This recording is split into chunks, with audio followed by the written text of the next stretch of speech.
नमस्कार मित्रांनो, माझं नाव प्रमोद मोहिते. माझ्या चॅनेलवर आपल्या सर्वांचे स्वागत आहे. आजच्या व्हिडिओमध्ये आपण बघणार आहोत, ज्या व्यक्तीचं फॉर्म 16 भेटत नाही किंवा कॅशमध्ये इन्कम असतं सॅलरीचं, त्या व्यक्तीचा ITR कसा फाईल करायचा, हे आपण ह्या व्हिडिओमध्ये पाहणार आहोत. तर जास्त न वेळ करता आपण व्हिडिओला सुरुवात करूया.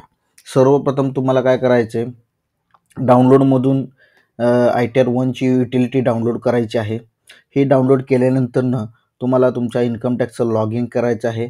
लॉग इनमध्ये गेल्यानंतरनं पहिलं महत्त्वाची गोष्ट, तुमचे जी काही सॅलरी, टोटल सॅलरी आहे ती तुम्हाला माहीत असणं गरजेचं आहे. म्हणजे वार्षिक सॅलरी किती झाली, तुमच्याकडे बँकेत येत असेल तर बँकेत तुम्ही टोटल मारू शकता, किंवा कॅशमध्ये येत असेल तर तुम्हाला अंदाज असेल की आपल्याला किती सॅलरी येते, ते तुम्हाला इंटू 12 करून तुम्हाला तिथं सॅलरी टाकायला लागेल. प्लस तुम्हाला इथं AISमध्ये जायचं आहे. AISमध्ये फर्स्ट टाइम तुम्हाला सगळं चेक करायचं आहे की तुमचा अदर सोर्स काही इन्कम दिसत आहे का. AISमध्ये तुम्हाला FD इंटरेस्ट असेल, सेव्हिंग इंटरेस्ट असेल, हे तुम्हाला इथं दिसून जाईल. इथं अशा प्रकारे तुम्ही खाली आले, हे तर बघा एवढे अशा प्रकारे इंटरेस्ट फ्रॉम डिपॉझिट अशा प्रकारे दिसत आहे. तर हे आपल्याला काय ITRमध्ये टाकणं गरजेचं असतं, जेणेकरून आपल्याला नोटीस नाही येणार. तर आपण आता काय करूया, ITR भरायला सुरुवात करूया. तर सर्वप्रथम तुम्हाला हे AS चेक केल्यानंतर 26 ASB चेक करायचा. ह्या सगळ्या गोष्टी चेक केल्यानंतरनं तुम्हाला तुमचा इन्कमचा अंदाज येऊन जाईल. त्याचबरोबर तुम्हाला काय करायचं आहे, इन्कम टॅक्सला यायचं आहे. इथं फाईलमध्ये जायचं आहे, इन्कम टॅक्स रिटर्न. त्यामध्ये तुम्हाला इथं डाउनलोड प्री फाईल डाटा येतो. तिथं तुम्ही जर डाउनलोड केलं तर तुमची काय, जी काय ऑनलाईन जी डाटा आहे तो काय होईल, इथं डाउनलोड होऊन जाईल. आणि तो जो डाउनलोड झालेला डाटा आहे ते आपल्याला ह्या एक्सेल युटिलिटीमध्ये इथं इम्पोर्ट प्रिफिल म्हणून आहे, तिथं क्लिक करायचं आहे. तिथं क्लिक केल्यानंतर जो काय आपण आता प्रिफिल डाटा डाउनलोड केलेला आहे त्यामध्ये काय करायचं आहे, तर इम्पोर्ट करून घ्यायचं आहे. इम्पोर्ट केल्यानंतर तुमचं नाव, ॲड्रेस, जे काय ऑनलाईन इन्कम दिसत आहे ते सगळं इथं इम्पोर्ट होऊन जाईल. TDS असेल, XYZ जे काय असेल, ASला 26 ASला जे काय शो होतं ते तुम्हाला इथं ऑटोमॅटिक रिफ्लेक्ट होऊन जाईल. आता तुम्हाला काय करायचं आहे, तुमची ही सगळी माहिती भरल्यानंतरनं इथं तुम्हाला जे काय एम्प्लॉई, नेचर ऑफ एम्प्लॉई काय असेल त्याची चॉईस करायचं आहे. आता इथं तुम्हाला इथं विचारत आहे, न्यू रिझ्यूमप्रमाणे भरायचं का ओल्ड रिझ्यूमप्रमाणे, जे तुम्हाला सुटेबल होईल ते काय करायचं आहे, तुम्हाला भरायचं आहे. तर ह्या व्यक्तीचं बिलो टॅक्सेबल इन्कम आहे, त्यामुळे ह्याला येस केलं काय, नो केलं तर काही इश्यू येणार नाही. तुमचं जसं टॅक्सेबल इन्कम ज्या रिझ्यूमनं तुमचा टॅक्स वाचत आहे त्या तुम्हाला सिलेक्ट करायचं आहे.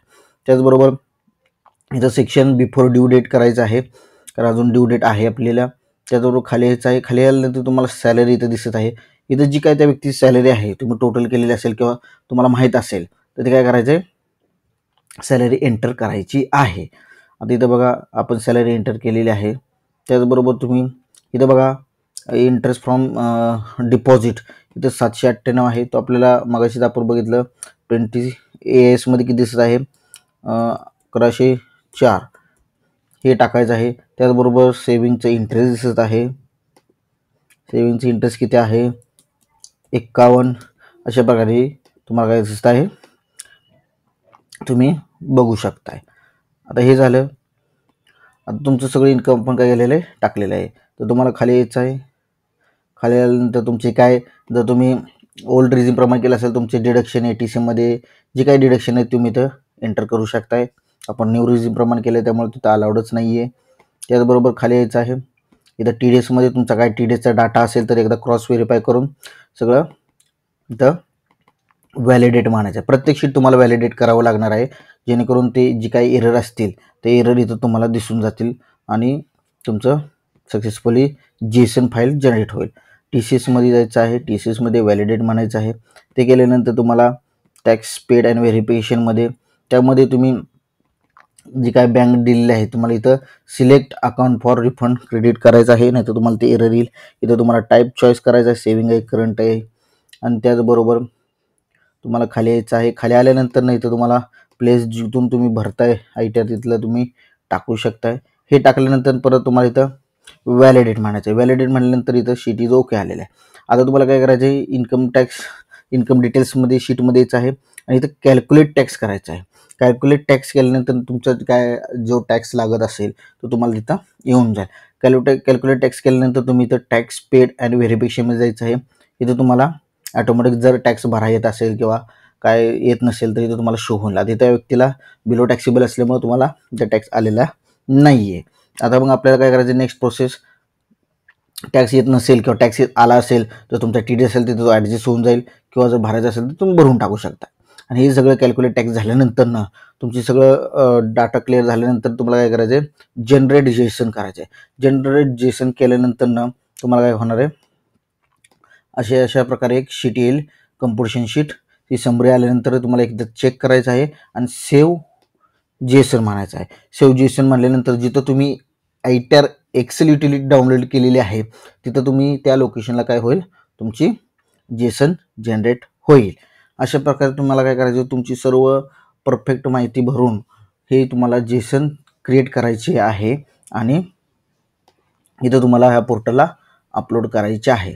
आता सध्या तर इथं ऑनलाईन फॉर्म नाही आहेत, सगळे ऑफलाईनच आहेत. जेव्हा ऑनलाईन येतील तेव्हा तुम्हाला इथून भरता येतील. आता इथं बघू शकता आपल्या इथं ओरिजिनल रिटर्न म्हणायचं आहे. जर ऑडिट आहे का 44 AB तर नाही आहे. आणि तुमचा फॉर्म कुठला सिलेक्ट आहे तर ITAR 1. कंटिन्यू म्हणायचं आहे. कंटिन्यू म्हटल्यानंतर तुम्हाला जी काही जेसन फाईल जनरेट झालेली आहे ते काय करायचं, आपल्याला सेव्ह करायचे आहे. जिथे सेव्ह झाली तिथून आपल्याला ते अपलोड करायचे आहे जेसन फाईल. तर तुम्हाला इथं यायचं आहे. आता हे जे आपण केलेले आहे ह्या इथंच तुम्हाला काय येणार आहे, त्याची जेसन फाईल जिथं तुम्ही एक्सेल युटिलिटी डाउनलोड केलेली असते तिथं तुमची जेसन फाईल काय होणार आहे, क्रिएट होणार आहे. आता आपली जेसन फाईल क्रिएट अजून झालेली नाही आहे. काहीतरी एक्सेलला हाच प्रॉब्लेम असतो. कधी कधी तुमचं रिटर्न भरताना असे तुम्हाला नॉन रिस्पॉन्डिंग येऊ शकतं, तर वेट करायचं आहे आपल्याला.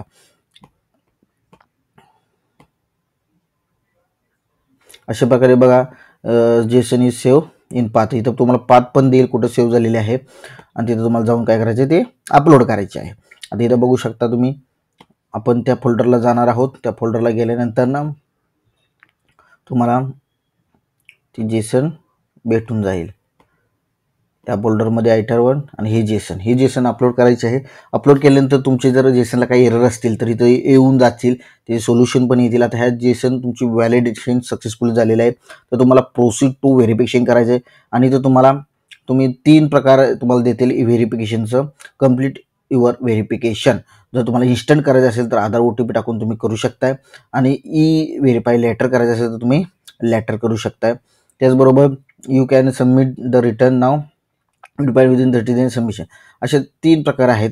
तुम्ही आता इथं आपण काय करूया, व्हेरीफाय लेटर करूया, किंवा जर तुमचा आधार नंबर लिंक असेल तर तुम्ही लगेच पण करू शकता. तर इथं कंटिन्यू करूया.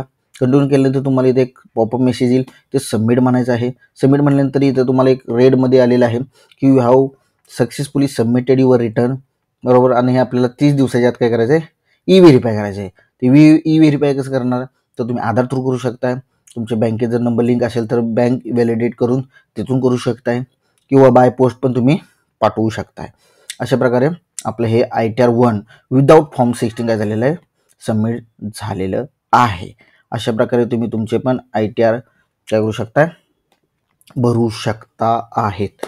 आता हे बघा, अशा प्रकारे आपल्याला ITAR कॉपी आलेली आहे. अशा प्रकारे तुम्हाला ITAR कॉपी येऊन जाईल. आणि आता ही व्हेरीफाय केल्यानंतर तुम्हाला प्रॉपर जे ॲक्नॉलेजमेंट आहे ते येऊन जाईल. तर ह्या व्हिडिओमध्ये तुम्हाला समजत असेल की विदाऊट फॉर्म 16 ITAR 1 किंवा सॅलरीचं रिटर्न किंवा अदर सोर्स इन्कम कसं टाकून ITAR फाईल करायचा. आणि असेच नवीन व्हिडिओ बघण्यासाठी माझ्या चॅनलला सबस्क्राईब करायला विसरू नका, शेअर करायला विसरू नका, लाईक करायला विसरू नका. भेटूया नेक्स्ट व्हिडिओमध्ये. धन्यवाद.